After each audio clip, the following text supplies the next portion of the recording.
awesome. It's so great to get this information, and it's a little overwhelming at times, but it's certainly powerful. So let's bring up Rena Davis. Rena is a biochemist. She's got a lot of background and stuff we need to know about. Yep, right there is good. I was going to put you on the outside, then it'd be like the dating game, but I guess we won't do that. Dr. Norwood. Dr. Norwood is a surgeon and an ER doctor. And a good friend of mine and yours, Javier, our compliance officer. Javier, come on up. Yeah, your friend and mine. Well, the purpose here, and let me just start off by kind of defining, I think, something that's really important for all of us to recognize. And the way I talk about Laminine is really more as a responsible advocate, I would say, because I'm not a practitioner. I don't have all the initials after my name. All the letters to designate that I'm, a professional or certified to give that kind of information. And so how do we stay out of this, this death valley where we, it's very difficult, because when we have a product that's as efficacious, that does all the stuff that Laminine does, we want to start talking about what it, what our experience of that healing is, or how do we rephrase these things. And so it's really about understanding that Laminine is a mechanism that increases the health integrity of the body, so that the body can be the miracle itself. And learning how to create a dialogue around that, I think, is really valuable. So one of the, I'd like to pose, I have a series of questions really for everyone here. And I'd like to start off actually with you, Dr. Norwood, because and I want you to talk a little bit, before we get into the responsible advocacy, which we're going to kind of weave around this conversation. You talked the other day, we were filming a PBS special, which is kind of neat. We're going to have something for people to talk about our product here in the near future, which is very exciting. But you talked about the body's ability to heal, or the healing mechanism, and what the body's capable of doing. And I think we're still we're still in awe. But maybe you could talk a little bit about that. Well, I think we were created by our Creator with tremendous healing capacities within our body. When I started out in medicine 48 years ago, the main emphasis was doing something to fix things. And of course, I was a surgeon. I would go in and try to fix things. The more I got into it, the more I realized that many times in our attempt to fix things, we were actually doing more harm than good. And now the tendency is to continue doing things to what I think is override the body's healing systems. And when we keep giving drugs, these drugs have the effect of actually dampening the healing process. And so I like to say that the healing process is kind of like letting your body take care of itself. I did some pilot training, and one of the things that we learned was when the plane is completely out of control and you're in a spin, you take your hands off all the controls. And the plane is designed to fly, and it will actually correct itself, and then you can take back the controls. But this is what we tend to do with our bodies. Instead of doing things to change our bodies, we need to let our bodies have what it needs to heal itself. And Laminine gives the body all of these components that we need to heal. Let me further, that's awesome. So, how far can the body go? I mean, are we starting to venture into areas where we can see, limbs regrowing? I mean, how far can the human body go? Okay, we've got some really interesting research going on now in the area that I refer to as regeneration. You have all seen Star Wars, I'm sure, and you remember how Luke Skywalker had his arm cut off, and then they had a process where they put the arm in a healing medium, and he actually grew another arm. Well, this is true actually in nature. If you cut off a salamander's arm, it will actually grow another arm. They're actually doing research now to show that the human body can actually grow parts back that were lost. Now they're actually working on fingers, but I see the future is going to be really dramatic, and it all relates to stem cells. Stem cells are key for all of this new development. Fantastic. That's exciting. That's very exciting. Rena, you know, from a biochemical standpoint, and I know that everyone's body chemistry is different, and one of the things that's been interesting to me in watching people's experience with Laminine is that for some people it's immediate and profound.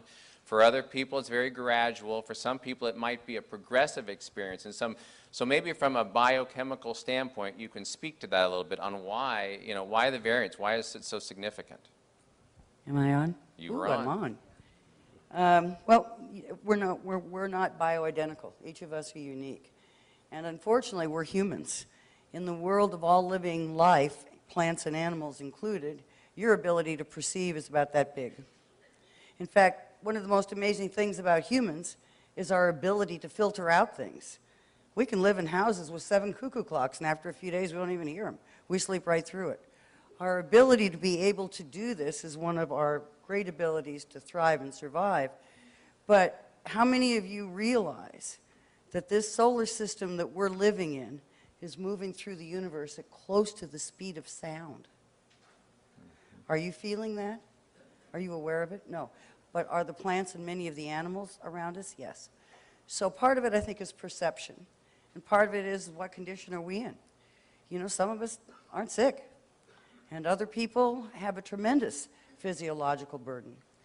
So the way I explain it to my clients is imagine that you're a 1-ton truck. And if you're half sick, you're half loaded, and you hit a 30% incline, and by golly, you're going to pop out of 5th into 4th and 4th into 3rd, and every time you're going to pour on the gas to get the load over the hill. Well, you know what? It's really the same in your nutritional bank account, isn't it?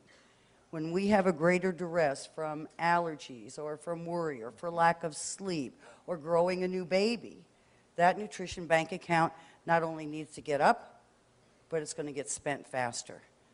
Laminine finally gives us a tool where we can provide that nutritional bank account all the way across the board.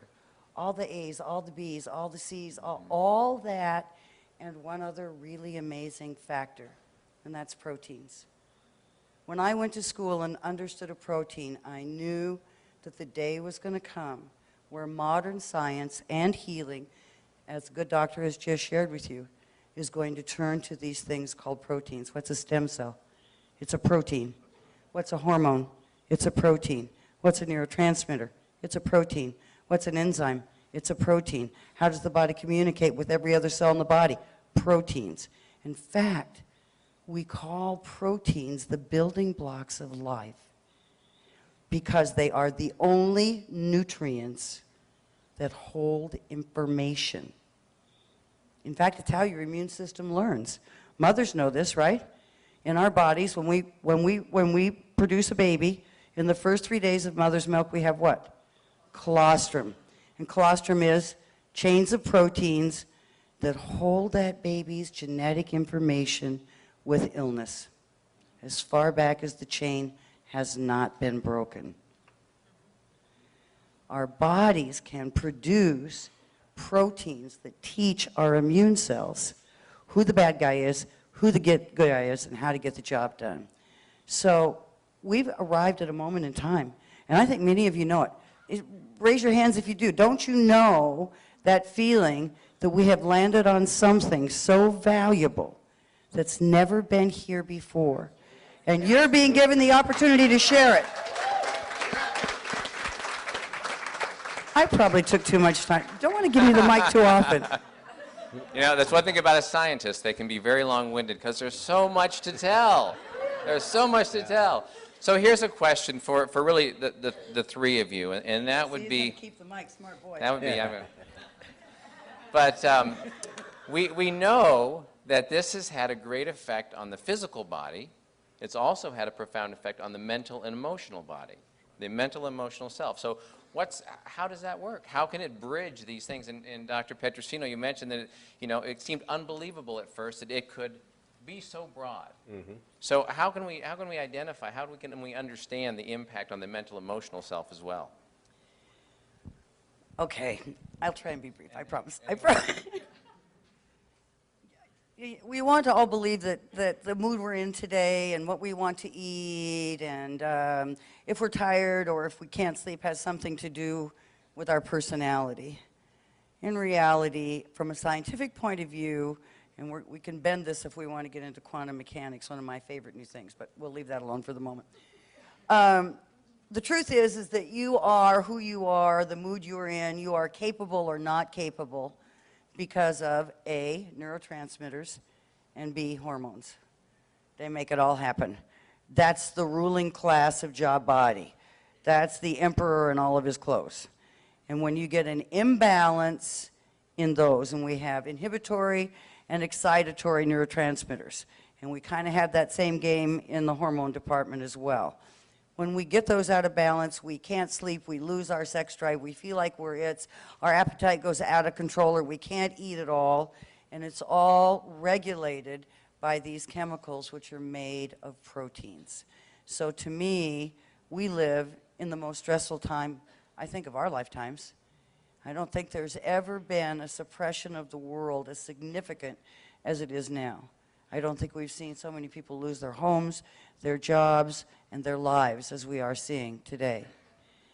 That means that we're spending, what was that chemical he just talked to you about that regulates mood, sleep, pain, and appetite? Serotonin, at a really rapid rate. And we don't make serotonin well.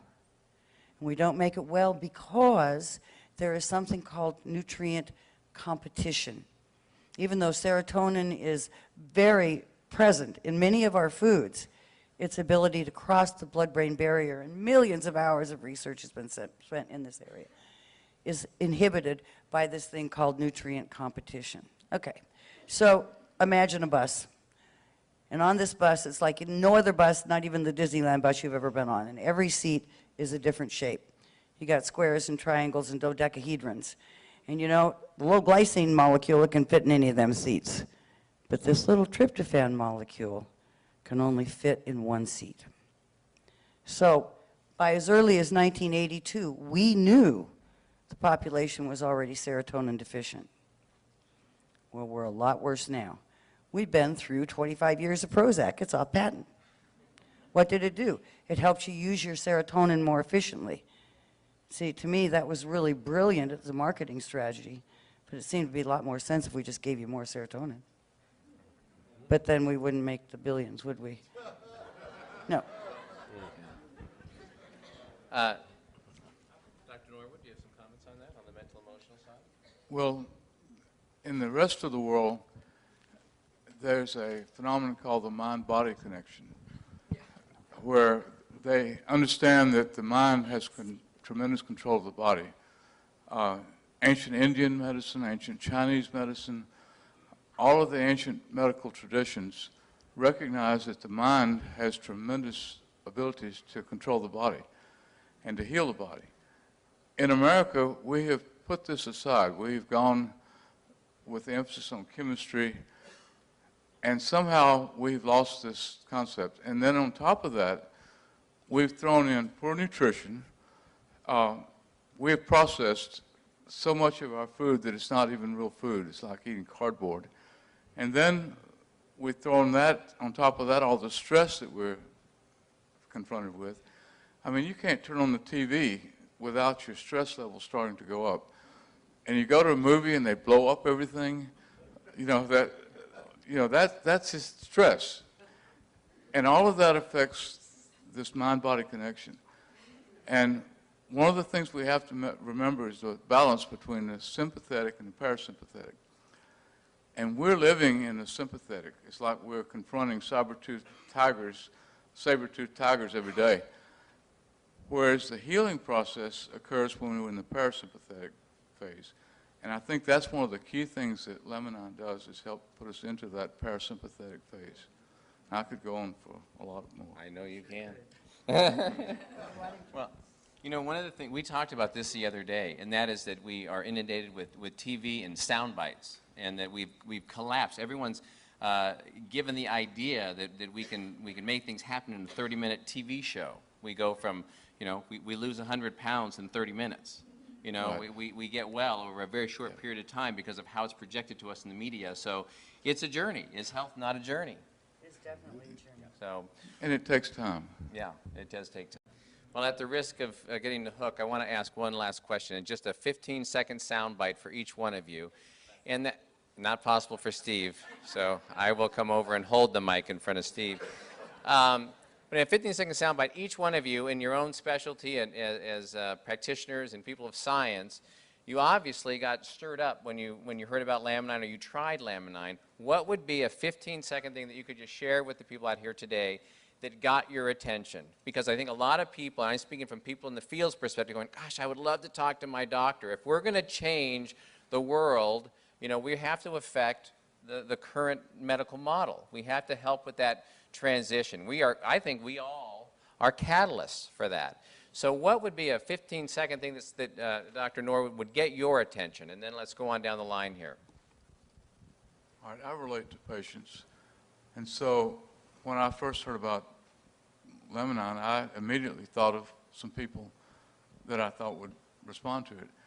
And so I called them and I said, this is something I want you to try. And very dramatic, some within days, had dramatic results from the products. What got you to be willing to try it or to look at it? The science. I want to know what the person said to you, the doctor, the practitioner. The science behind it. I've seen so many of these things, and I said I want to see some studies showing double-blind, placebo-controlled studies that this product actually works, and we have them, going back 10 years. And I've looked at all these, read them. Some of the studies aren't worth very much. They actually say there's no statistical significance. But that's a good study, and it actually shows that they got a negative result. Okay. All right. Thank you. Well, I think I kind of already had the science because I'd studied serotonin for so many years with Dr. Robert L. Pollack. So, you know, what got my attention about it was the word pain. In nutraceuticals, we have not had anything effective against pain with the exception of large doses of L-tryptophan, which in high doses can be risky. And so when I saw we had a whole food amino acid supplement that was clinically proven to elevate serotonin levels, that's what piqued my interest. My son was in a near-fatal car wreck 3 years ago, and so for over 3 years, he's been dependent on oxycodone and then sleep medications and anxiety medications for the side effect of controlling his pain. And it's not, I mean control, it's not gone. You don't understand. It's not like he's out there swinging from tree to tree. It's still bad, but he can function. And so for me, it was about finally having a natural form of serotonin builder that could help regulate his pain and all of my other clinical clients, because it's something that we deal with on a daily basis. Okay. 15 seconds, Steve, if you can. You're what? Say first I forgot, now he forgot. None of us have fine about the 15 seconds yet, so but You anyhow, have I'll to. stand up because I can talk faster. So anyhow, for me, and my time's already up down there, and I haven't even started yet. But for me, what I think, I didn't try it first before I was recommending it to people because I travel a lot, and my primary occupation, I'm a field-based scientist, and I cover like a multi-state area. And it was probably 3 weeks before I even had a chance to get back home to try the product that I'd ordered. But in the meantime, just like these folks here, I read the science, and for me the science was good. I said, don't tell me about the testimonials, you'll send me the science, I'll look at the science. If the science is good, that's all I need. When you have a 30-patient study that hits statistical significance, that means it's a pretty profound effect. Because sometimes in the pharmaceutical world, you need a 2, 5, 10,000 patient study to show statistical significance. When you can have stat sig at 30 patients, that gets your attention. And nutritional supplement studies are typically small. So anyhow, I read the studies, and then I started recommending it to people before I even had tried it. And people say, well, I want to try it first to see how it works. Well, for me, it's like, well, the science is there. I know the science is there. These are reputable journals. It's good data. It's going to work. So, but at any rate, 3 weeks later, I got on the product myself because I finally got home, took it. I was driving down the Pennsylvania Turnpike, and I remember prior to that, maybe a month before, I had said to my wife, Lynn, I know I'm out of time. I'm going to be very quick here. I'm going to be very quick here. I remember saying to her, do you recall that things were sharper and clearer when you were younger, and as you get old, because I'm over 60, the things are not quite as clear? And she said, yeah, to some extent. But as I was driving down the Pennsylvania Turnpike, it was like a curtain went up, and everything got clear, and so it scared me so much I pulled over into a rest stop and examined my eyes. But that was what first happened to me. That was 3 days on the product. That wasn't too bad. No, that was great, Steve. That was great. Great. Well, I want to thank all the doctors and the professionals here that have shared their time and energy with us. Really appreciate it, Dr. Norwood, Rena Davis, Dr. Petrosino. Thank you, Javier. I'm looking forward to this afternoon. Let me turn this back over to you, Dr. Kim. Thanks, Dr.